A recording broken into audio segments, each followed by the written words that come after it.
கண்ணை இழந்து வந்து தேக சுகத்தில் கவனம் காட்டு வழியில் பயணம்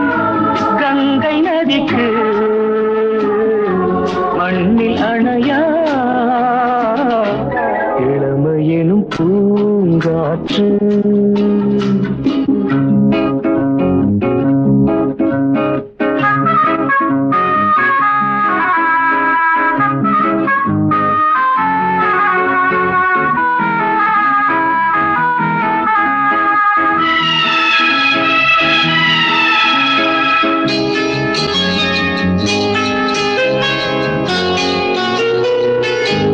அங்கம் முழுதும் பொங்கும் இளமை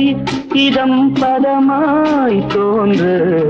அள்ளி அணைத்த கைகள் கேட்க நினைத்தாள்